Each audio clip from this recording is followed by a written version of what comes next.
안녕하세요, 구독자 여러분. 오늘도 랄라의 사연 드라마를 찾아주셔서 감사합니다. 오늘은 지난 사연보다 더 재미있는 사연을 준비했습니다. 그럼 바로 사연을 읽어볼게요.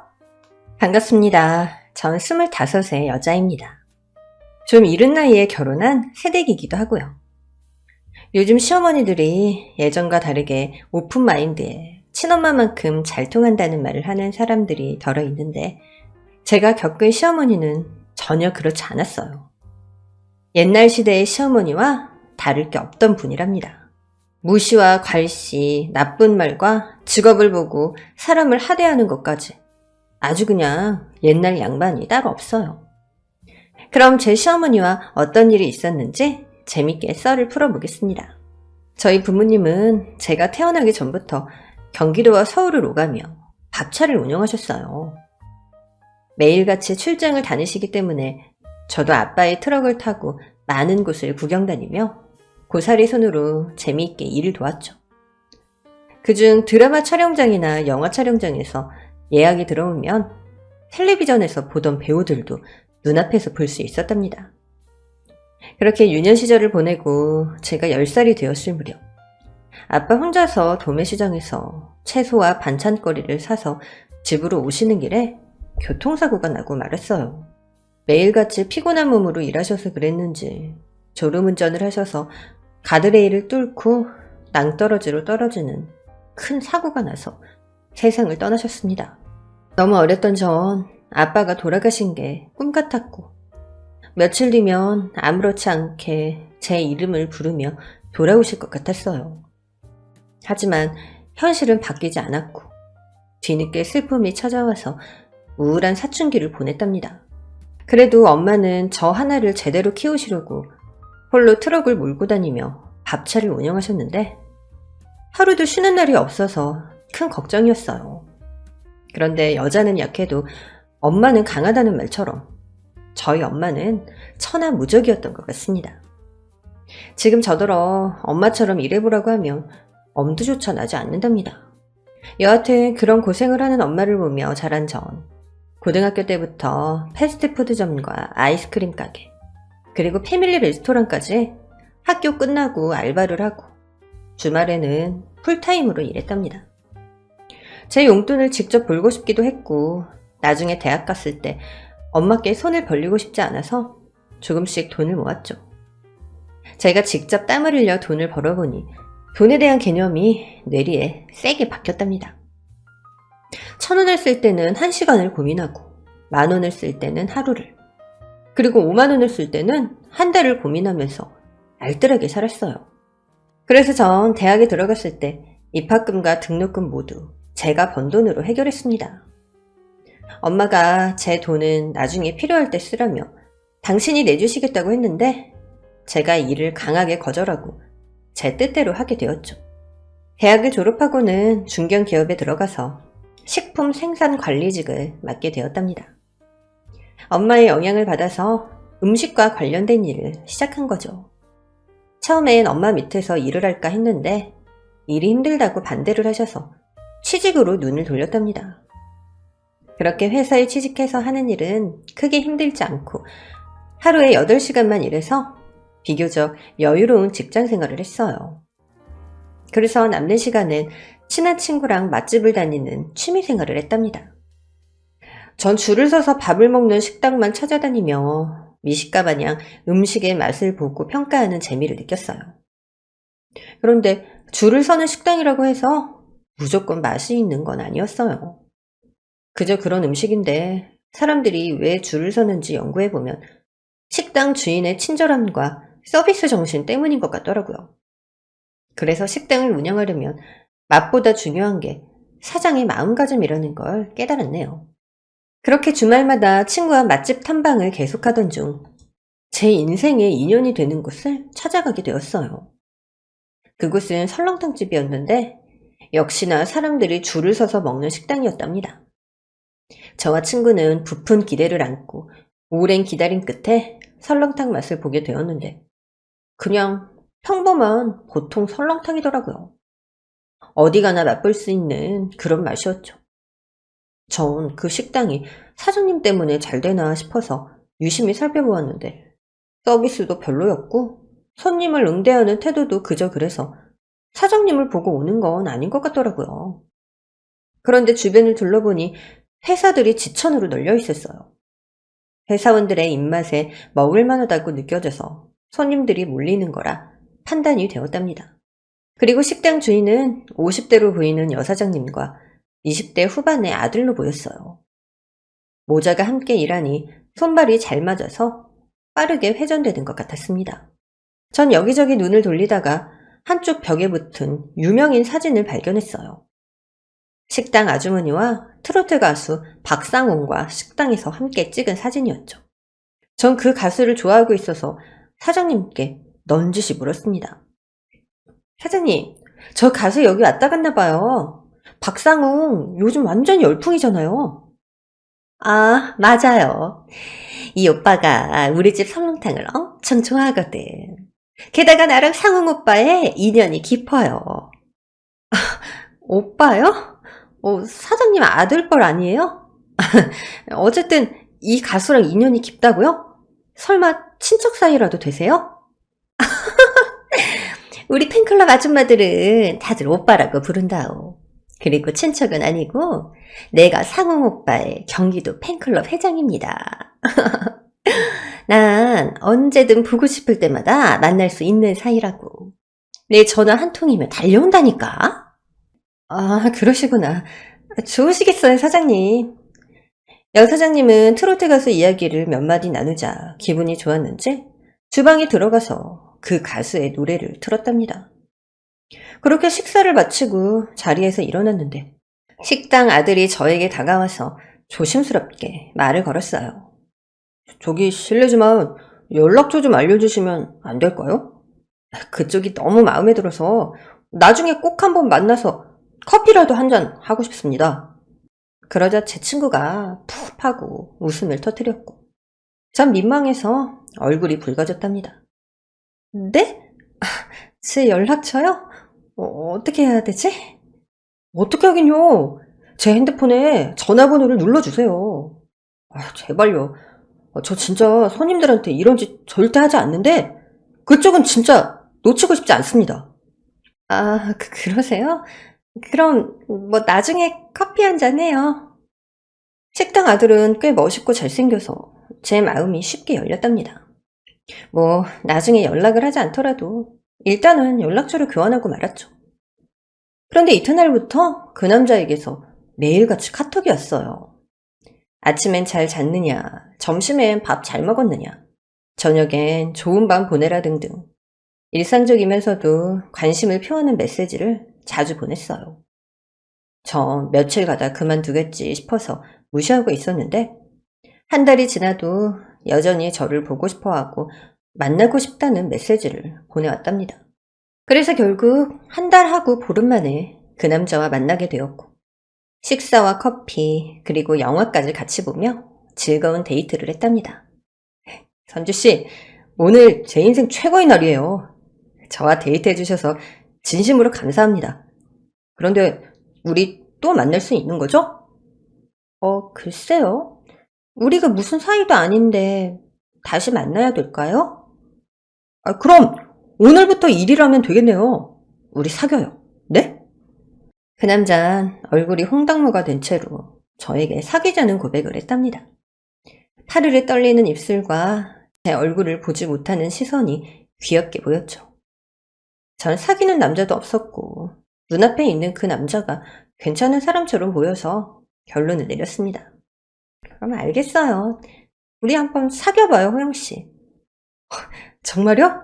이거 꿈 아니죠? 생시 맞죠? 그렇게 좋으세요? 제가 뭐 볼 게 있다고. 뭐 볼 게 있다뇨. 선주신 저에게 여신 같은 분이라고요. 식당에서 처음 봤을 때 선주씨 얼굴에서 빛이 나왔다니까요? 전 낄낄거리며 호영씨의 반응을 즐겁게 들어주었습니다. 그렇게 저희는 시작하는 연인이 되었어요. 저희는 여느 연인처럼 평일에는 잠깐 만나고 주말에 오랜 시간을 데이트했어요. 식당에서 일하는 호영 씨는 아무리 바빠도 시간을 빼고 전 만나러 와줬답니다. 주말에 손님들 많지 않아? 바쁠 텐데 매번 우리 동네까지 와주네? 사실은 말이야. 주말에 손님이 더 없어. 평일엔 직장인들이 붐벼서 바쁜 거라고. 역시나 제 예상이 맞더라고요. 그냥 보통의 설렁탕집이었으니 주말에 일부러 찾아갈 손님들이 많을 리가 없었답니다. 그렇게 연인 사이로 1년을 함께 했는데 호영 씨가 섣부른 프로포즈를 했어요. 선주야, 우리 결혼하자. 내가 비록 가진 건 많지 않지만 나중에 부모님 가게를 물려받고 운영하면 널 굶길 일은 없을 거야. 자기야, 나 이제 25이야. 이 청춘에 벌써 결혼을 하자고? 나 아직 많이 못 놀아서 아쉬운데. 결혼하고 놀면 되잖아. 나랑 결혼만 해주면 해달라는 거 다 해줄게. 그러니까 내 색시가 되어주세요. 호영 씨는 멋있고도 귀여운 말로 절 설득했고 고민을 거듭하다가 그와 결혼하기로 결심했답니다. 아빠가 돌아가시고 빈자리를 많이 느꼈는데 호영 씨가 그 자리를 많이 채워줬거든요.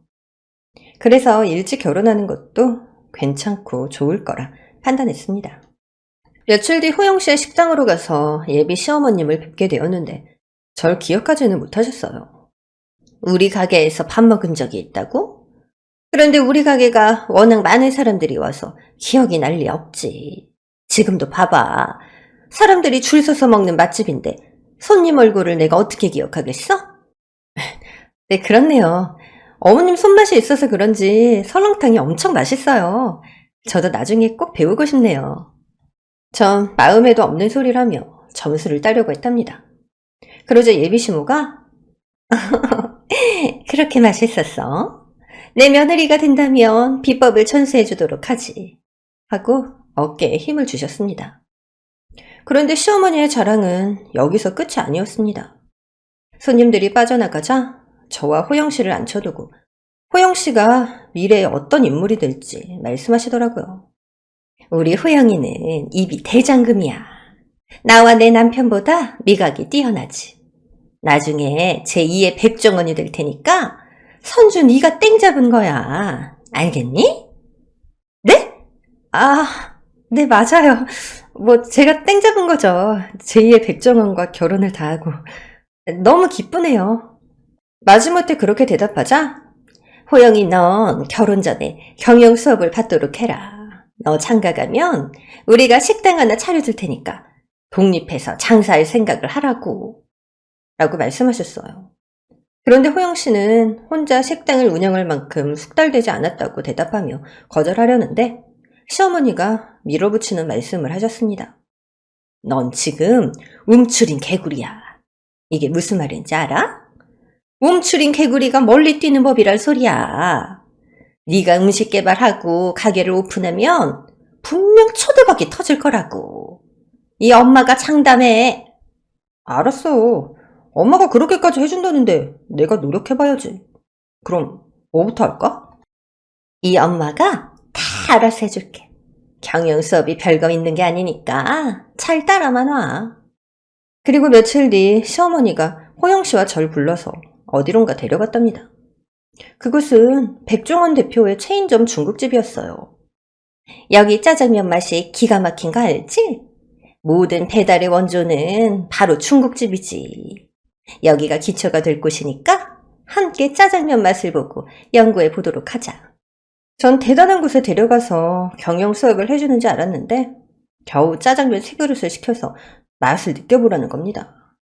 좀 어이가 없긴 했지만 일단 두고 보기로 하고 테이블에 올려진 짜장면을 비비기 시작했어요. 얘들아, 짜장면은 그렇게 비비면 안 돼. 오른쪽으로 3번, 왼쪽으로 3번 이렇게 비벼라. 음식은 곧 음악이며 음악은 리듬이야. 자, 따라해봐. 오른손으로 비비고 왼손으로 비비고. 알겠어 엄마. 역시 엄마는 짜장면 비비는 것부터가 다르다니까. 그 다음엔 뭘 해야 돼? 면부터 먹지 말고 짜장 국물의 맛을 보렴. 어떤 맛이 느껴지는지 한번 말해봐. 이건 완벽한 미각을 가진 네가 통과해야 할 첫 번째 관문이야. 전 대체 이게 뭐 하는 짓인가 싶어서 호영 씨에게 고개를 돌렸는데 그는 시어머니가 시킨 대로 짜장 국물을 한 숟가락 떠서 맛을 음미하고 있었어요. 이 맛은 정말 깊은 맛이야. 돼지고기의 기름진 맛과 양파의 단맛, 오이의 향까지. 그리고 잘 우려낸 짜장 맛이야. 그게 다니? 다른 맛은 느껴지지 않는 거야? 응. 짜장 맛이 나서 짜장 맛이 난다고 한 건데 다른 맛이 느껴지냐고 물으면 어떡해? 역시 내 아들은 태장금이었어. 내가 속임수를 쓴 질문을 던졌는데 일관된 대답을 했구나. 충분히 자격이 있는 미식가야. 원더풀 맛있어? 엄마, 정말이지? 그럼 나 식당 해도 되는 거야? 중국집으로 차릴까? 아니, 이제 1단계를 마친 거야. 오늘 밤부터 이 짜장면의 맛을 내보도록 해. 아니, 이것보다 더 맛있는 짜장면을 만들어라. 그게 너의 숙제야.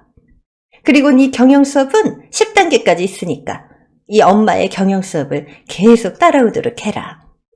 그리곤 호영 씨는 매일 밤마다 요리 연구하는데 정신이 없었어요.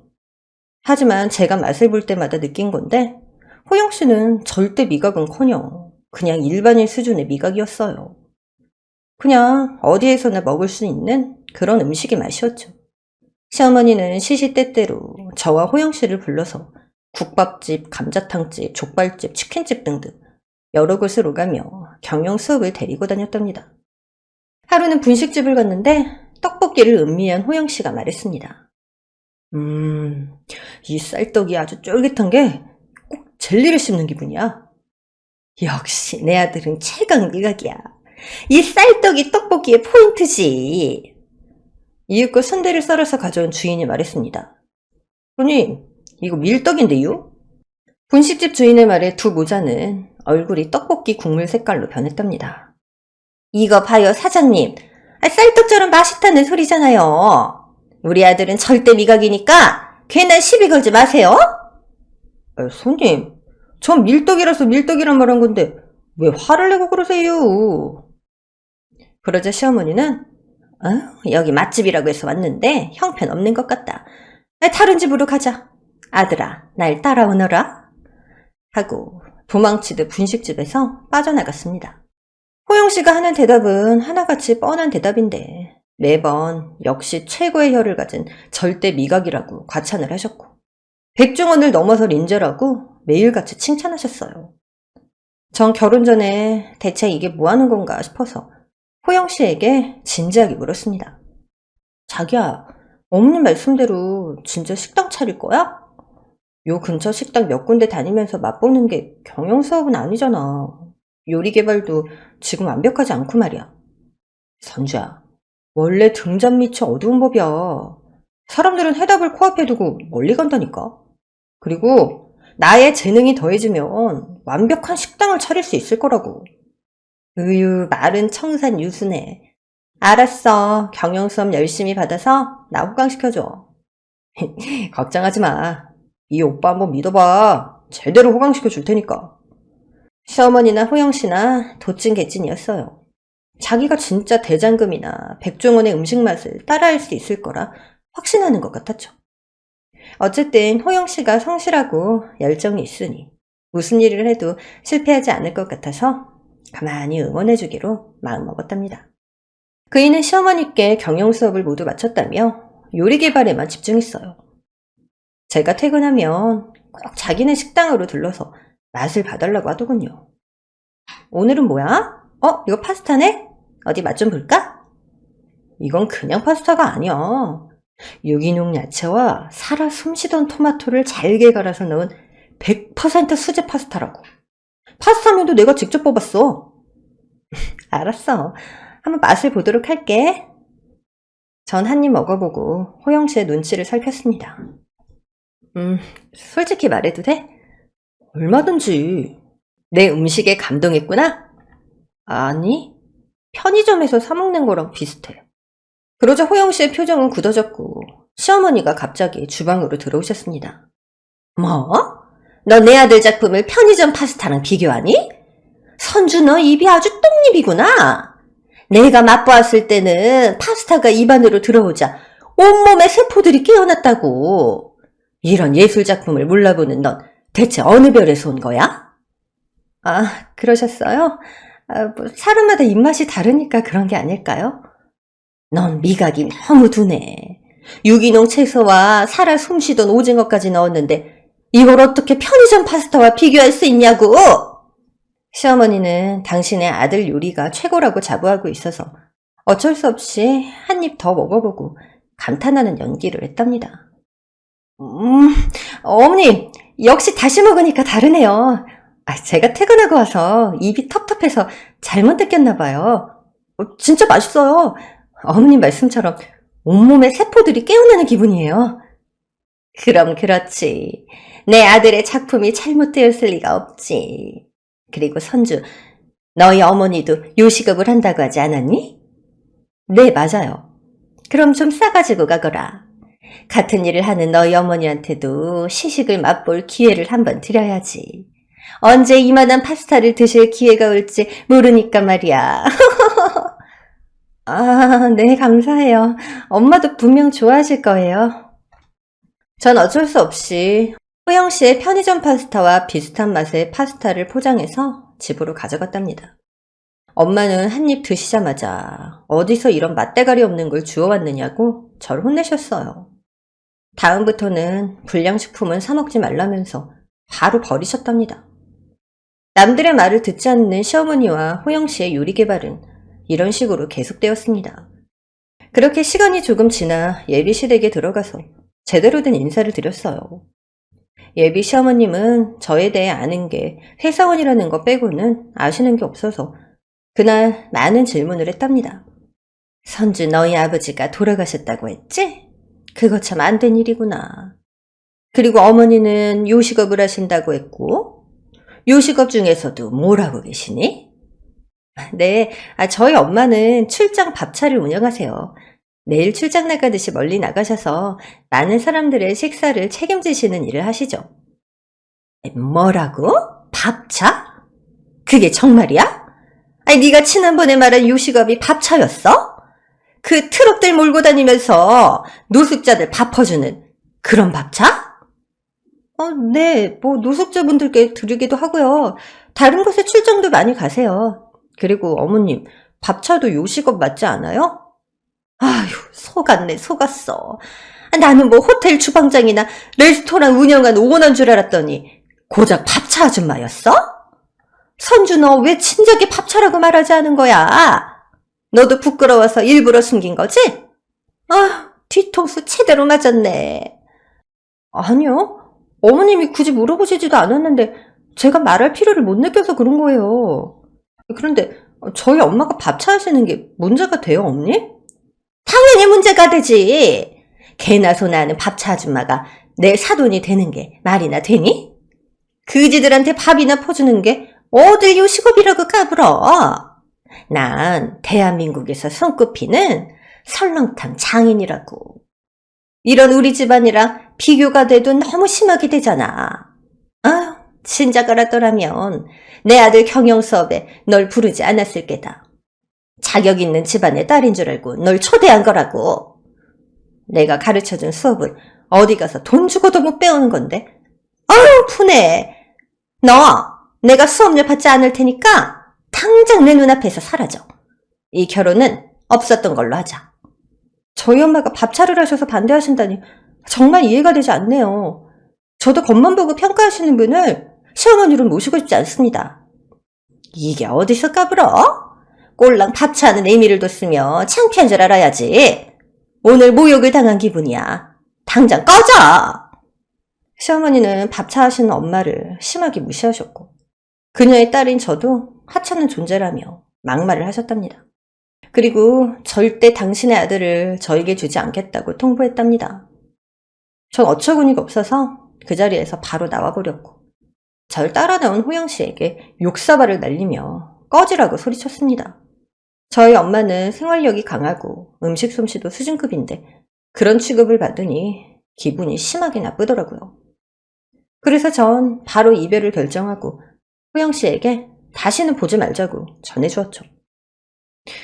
오늘로서 자기랑 끝이야. 앞으로 연락하지 마. 자기야, 그냥 가지 마. 이렇게 떠나면 어떡해? 난 절대 자기랑 헤어지지 못해. 선주, 넌 나랑 천생연분이라고. 천생연분 좋아하네. 나 무조건 너랑 헤어질 거야. 우리 엄마 저렇게 무시하는 사람은 진짜 내가 25년 만에 처음 봐. 자기가 어머님이랑 인연을 끊지 않을 거면 내 얼굴 볼 생각 하지 마. 안 돼, 선주야. 제발 돌아와.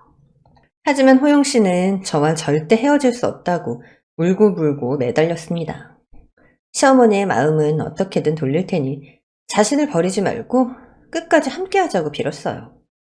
시어머니를 생각하면 화가 심하게 나긴 했지만 절 뼛속까지 사랑해주는 호영 씨를 보자 제 마음이 사랑으로 기울어졌답니다. 그래서 전 호영 씨에게 시어머니의 마음을 돌리면 그때 다시 찾아오라고 일러주었고, 그는 며칠 동안 시어머니를 설득하느라 연락이 되지 않았답니다. 그리고 며칠 뒤 결국 시어머니의 마음을 돌리는데 성공한 호영 씨는 저에게 달려와서 이 사실을 알렸습니다. 그렇게 다시 만나게 된 시어머니는 내가 끝까지 반대하려고 했는데 호영이가 너 없으면 식당이고 뭐고 다 때려치우고 땡중이 되겠다고 해서 받아들이기로 했다. 고마운 줄 알아라? 하고 짜증스럽게 말씀하셨어요. 네, 허락해 주셔서 감사합니다. 저희 잘 살게요, 어머님. 그래야지. 넌 내 아들만 믿고 내 조만 잘하면 돼. 호영이는 백종원을 능가하는 인물이 될 테니까. 넌 봉 잡은 거야? 어쨌거나 결혼하려면 뭐 상견례부터 해야겠지? 언제가 좋으려나? 저희 엄마는 시간 조율하기 쉬워서 언제든 괜찮아요. 하긴 밥차가 바빠봤자 얼마나 바쁘겠어. 시어머니가 또 제 속을 긁는데 겨우 화를 참았습니다. 네, 어머니. 그럼 어디로 모실까요? 댁에서 가까운 한정식 집으로 예약할까요? 그래, 엄마. 상견례는 무조건 한정식이지. 내가 예약할게. 아니, 그럴 거 없다. 상견례도 원래 수준에 맞춰서 하는 거야. 선주 니네 엄마가 밥차를 한다고 하니까 너희 엄마 밥차 앞에 테이블 깔고 하면 될 것 같구나. 네? 저희 엄마 밥차에서 상견례를요? 엄마, 그런 말이 어딨어. 결혼 허락을 해줬으면 제대로 좀 해줘. 이게 제대로 하는 거지. 아니, 선주 엄마가 만일 호텔 주방장이라도 된다면 멋들어진 곳에서 상견례를 했을 거야. 그런데 밥차 따위나 몰고 다니는 아줌마라고 하니 대충 수준에 맞춰서 밥 한 끼 먹고 돌아오는 게 좋을 것 같구나. 어차피 손해보는 장사인데 뭐하러 좋은 데 가서 비싼 밥을 먹어? 만약 이를 거절하면 난 결혼 반대할 거다. 호영이 네가 땡중이 된다고 난리를 쳐도 말이야. 밥차 따위의 사돈을 한정식에 대접하는 건 내 자존심이 절대 허락하지 않으니까 그런 줄 알아? 저희 엄마를 무시하다 못해 계급을 나누고 하찮게 보는 것 같아서 몹시 기분이 나빴답니다. 시어머니가 그렇게 잘난 것도 아닌데 말이죠. 그렇지만 이제 와서 물을 수도 없기 때문에 일단 알겠다고 대답하고 집으로 돌아가서 시어머니의 말을 엄마한테 전했어요. 상견례를 내 밥차에서 하자고? 그런 발상은 누가 한 거야? 엄마 진짜 미안해. 우리 시어머니가 착하게 늪에 빠진 분이라서 헛소리를 많이 하셔. 엄마가 정 안 되겠다 싶으면 그냥 취소할게. 그럼 호영이랑 결혼을 깨버리겠다고? 널 그렇게 좋아하는 남자 버리는 거 아니야. 네 시어머니한테 가서 전해. 상견례 장소는 시청 앞 자유공터에서 하겠다고. 물론 내 밥차를 끌고 갈 테니까 그런 줄 알라고 전해라. 엄마 기분 언짢았지? 진짜 미안해. 괜찮아. 재미있는 상견례가 될 것 같으니까 기대해봐. 진짜? 엄마 고마워. 엄마는 알 수 없는 미소를 보이시며 밥차에서 상견례를 하는 걸 허락하셨네요. 그렇게 얼마 뒤 상견례 날이 다가왔고 저와 엄마는 트럭에 몸을 싣고 시청 앞으로 떠났습니다. 이후 약속 장소에 도착해서 엄마는 바로 식사 준비를 시작하셨고 그 사이에 시어머님과 호영씨가 도착했답니다. 어머, 선주 어머님 안녕하세요. 약속하신 대로 밥차를 끌고 나오셨군요. 예상한 대로 낡아 빠진 트럭에다 밥을 싣고 다니면서 입에 풀칠하면서 사는군요. 네, 반가워요, 호영 어머님. 말씀대로 겨우 입에 풀칠하며 살고 있습니다. 그래도 나름 손맛은 있으니 밥맛은 괜찮으실 거예요. 아휴, 그런데 위생은 괜찮으려나 모르겠네요. 손은 씻고 하시는 건가요? 그리고 전 이런 길거리에서 밥을 먹어본 적이 없어서 걱정되네요. 제가 결벽증이 있거든요. 그리고 반찬을 보아하니 시래기국에 돼지고기랑 반찬 몇 가지밖에 안 되네요. 이거야 원, 배나 채우고 돌아갈 수 있을지 모르겠어요. 물론 기대를 하지 않고 나오긴 했지만 이건 좀 심하다는 생각 안 드시나요? 아, 제가 준비해온 게 부실하게 보이셨군요. 그럼 드시고 싶은 거 말씀만 하세요. 바로 준비해드리겠습니다. 그러자 시어머니가 코웃음을 치며 말씀하셨어요. 이깟 밥차에서 뭘 만들겠어요. 안심 스테이크, 랍스타, 참치회 이런 게 제 입에 맞는데 여기서 불가능하겠죠? 그냥 시래기국이나 퍼서 앉읍시다. 대충 날짜 잡고 헤어지자고요. 아니요, 가능합니다. 호영어머님이 말씀하신 스테이크, 랍스타, 참치회 그리고 호텔 뷔페까지 가능하니까 잠시만 기다려주세요. 그리고는 엄마는 귀에 꽂혀있는 이어폰으로 누군가를 불렀습니다. 자, 다들 잘 들었죠? 이제 입장들 하세요. 아니, 사돈, 지금 뭐 하세요? 무슨 007 작전이라도 하시는 거예요? 시어머니의 말이 끝나자 시청 앞으로 갑자기 밥차 50대가 줄지어 들어왔습니다. 어머, 이게 뭐야? 트럭들이 왜 몰려드는 거지? 여기서 무슨 행사라도 하나? 행사라뇨. 제가 준비한 서프라이즈예요. 조금만 기다리시면 드시고 싶은 거 모두 준비해 드릴게요. 이윽고 트럭에서 내린 건장한 남자들이 분주하게 움직이기 시작했어요. 몇 사람은 레드카펫을 깔고 다른 사람들은 대리석 식탁을 날랐습니다.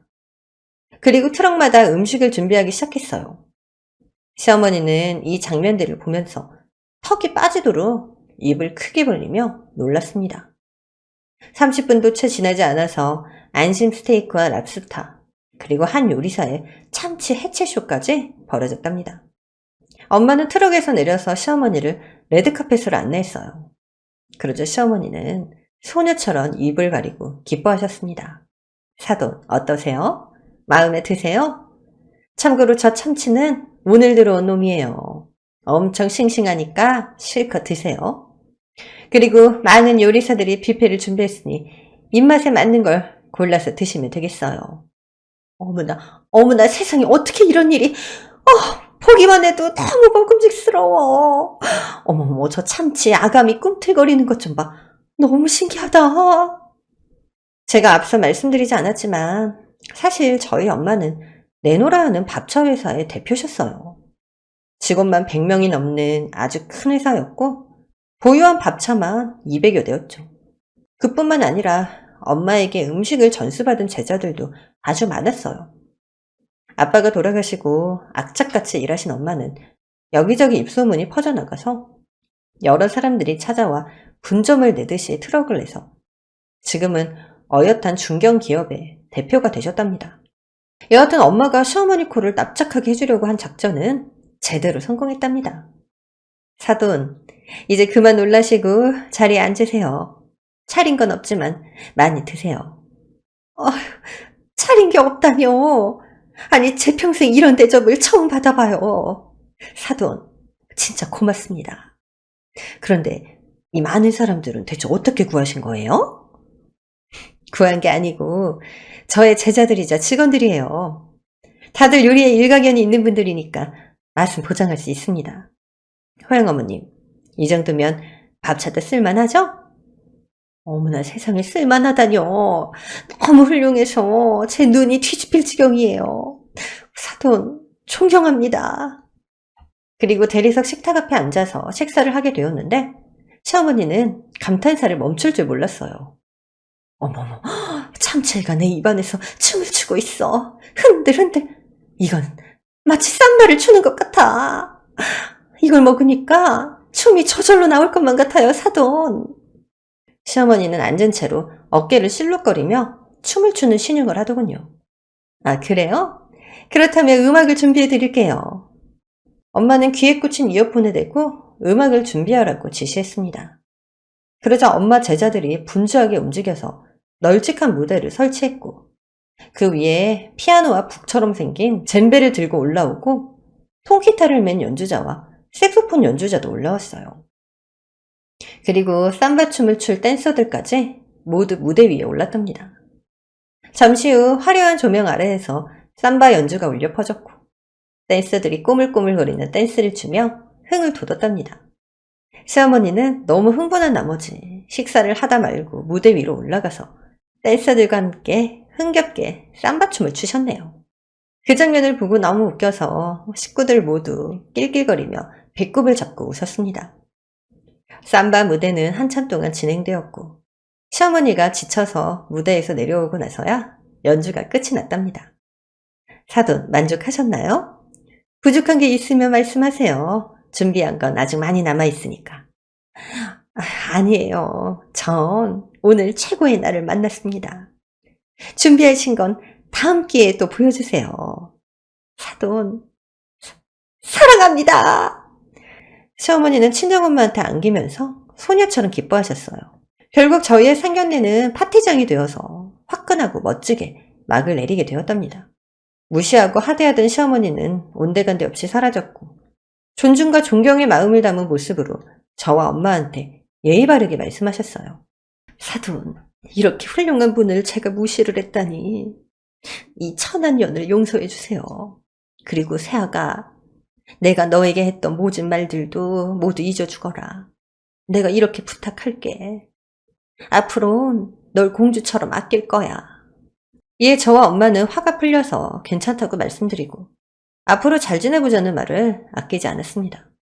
그런데 엄마가 아직 끝난 게 아니라고 말문을 열었어요. 사돈, 여기서 끝이 아니에요. 저기 들어오는 차 보이시죠? 네? 아, 저 벤츠를 말씀하시는 건가요? 맞아요.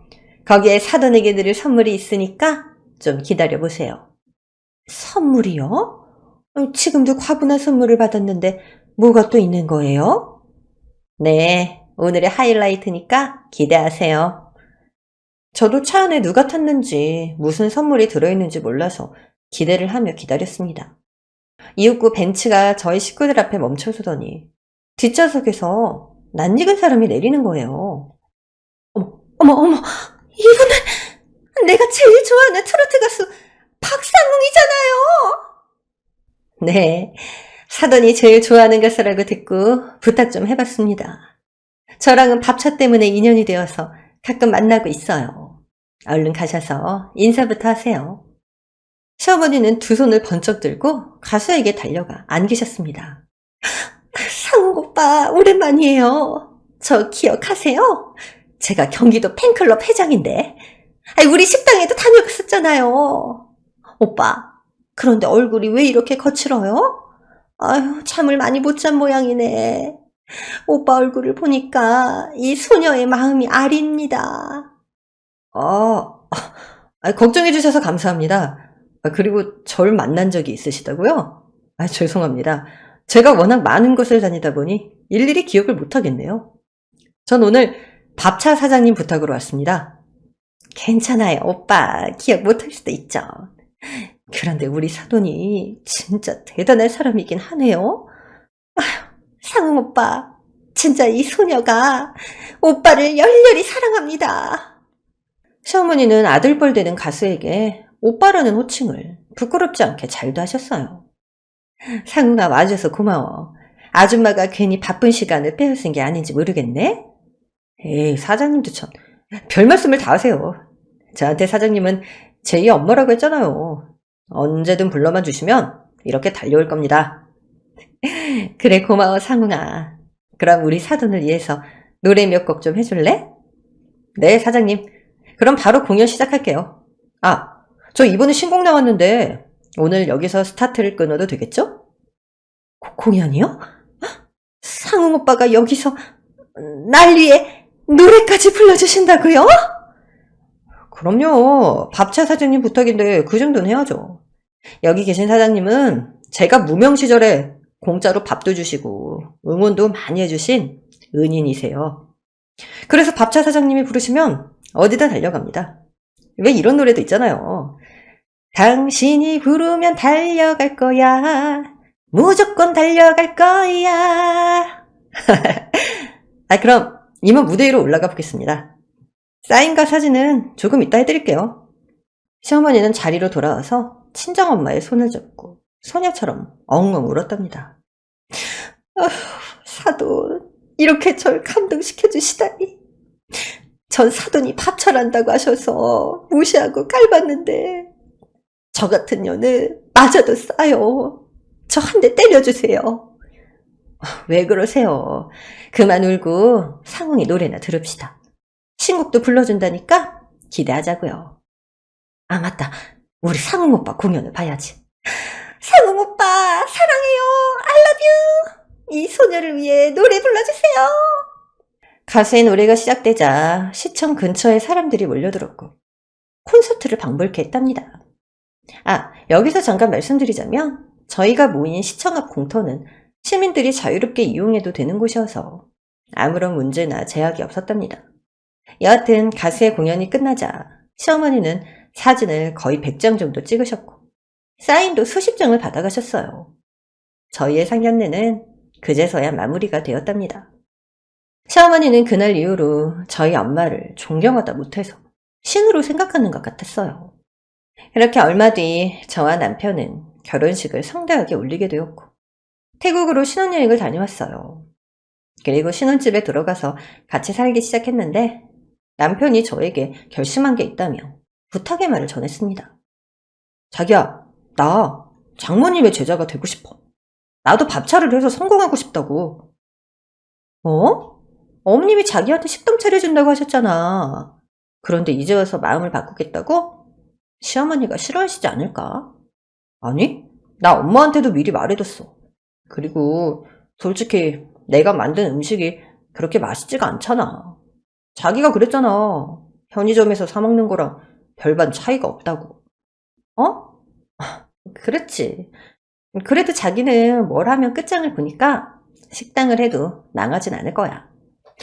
나도 그렇게 생각했는데 지난번에 상견례 때 장모님 후광이 장난 아니더라. 나도 그렇게 존경받는 밥차 대표가 되는 게 꿈이 돼버렸어. 그때만 생각하면 아직도 온몸에 막 소름이 돋는다니까? 그랬어? 하긴 우리 엄마가 카리스마가 좀 있긴 해. 따르는 제자들도 많고. 그런데 엄마가 당신을 제자로 받아줄지 모르겠다. 우리 엄만 아무나 제자로 받아주지 않는데. 자기야, 그러지 말고 당신이 말 좀 잘해주면 안 될까? 나 진짜 장모님 뒤를 잇는 밥차 아저씨가 되고 싶어. 알았어. 징그럽게 애교 부리지 말고 가만히 좀 있어봐. 그래서 전 바로 엄마한테 전화를 걸어서 남편의 결심을 전해드렸어요. 엄마, 사위가 밥차 하고 싶다는데 어때? 뭐? 네 서방이 그때 그 맛대가리 없는 파스타 만든 인물 아니었냐? 그런 실력이면 제자로 거두긴 좀. 그러자 제 남편이 옆에서 장모님, 저 진짜 열심히 잘하겠습니다. 그러니까 제발 절 제자로 받아주세요. 진심으로 존경합니다, 스승님! 하고 용기 있게 외쳤습니다.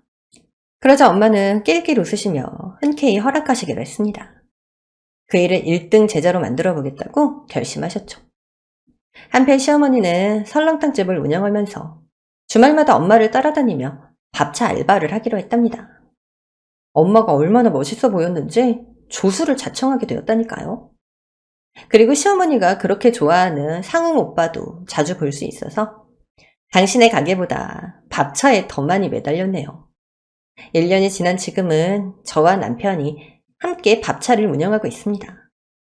제 남편이 같이 하자고 하도 졸라대서 다니던 회사를 그만두고 저도 밥차 아줌마가 되었답니다. 제가 엄마의 뒤를 이을 거라고는 상상도 못했는데 결국 엄마와 같은 길을 걷고 있네요. 코로나가 풀리고 나서는 서울과 경기도는 물론 지방까지 출장을 나가게 되어서 매일같이 바쁜 삶을 살고 있네요. 사람의 직업을 보고 평가한 시어머니가 잘못하시긴 했지만 지금은 지난날을 많이 반성하고 후회하고 계세요. 그러니 너무 많은 욕은 자제 부탁드릴게요. 그럼 전 실컷 떠들었으니 물러가 보도록 하겠습니다. 오늘의 사연이 재미있으셨다면 구독과 좋아요를 눌러주세요. 랄라의 사연 드라마는 다음 시간에도 계속됩니다. 그럼 안녕!